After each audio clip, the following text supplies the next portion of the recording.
Ngayon may dalawa tayong paraan paano baklasin. Katulad nito, Rubicon to, pero may mga plastic na klase. Yung ganitong klase, meron tayong solusyon dito paano gagawin.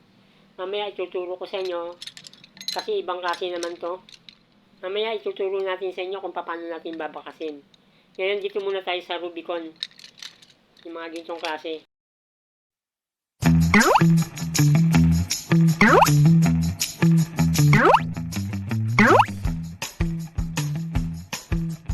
Hello mga katek!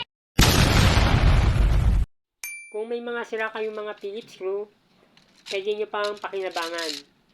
Pag nyo agad itatapon, kadalasan nagiging problema nga nito yung mga tip ng mga Phillips screw. Minsan na napipingas o kaya nalo-lost thread.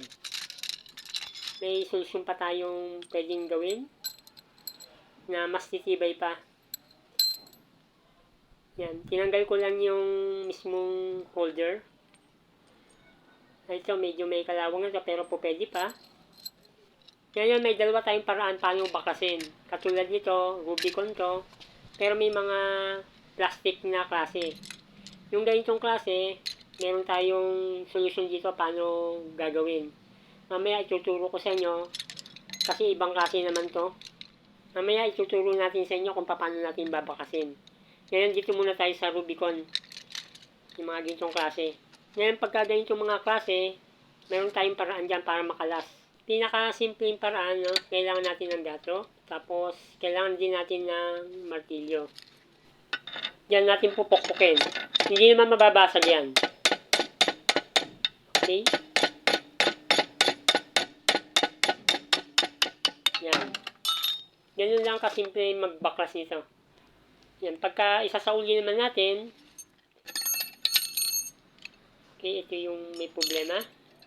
Okay, yung ipapalit natin, ito yun. Pitin lang natin ulit. Tapos isasauli natin yung handle. Yun din sa butas. Tsaka natin pupupukin ulit, pababa.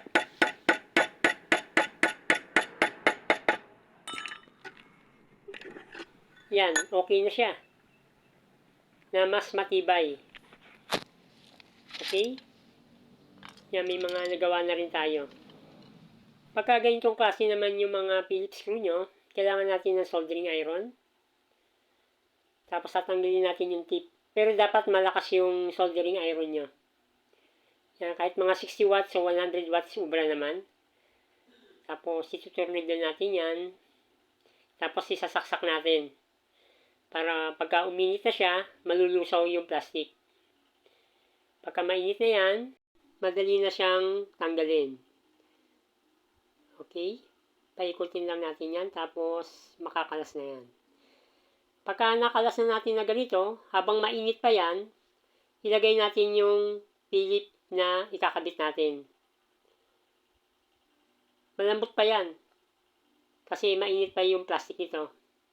Ganyan lang yung ginagawa ko. Pagka lumamig na yung plastic ito, matibay na uli yung ating Phillips screw. Okay? Yung mga hindi pa po nakakapag-subscribe, subscribe na po kayo. Maraming salamat po.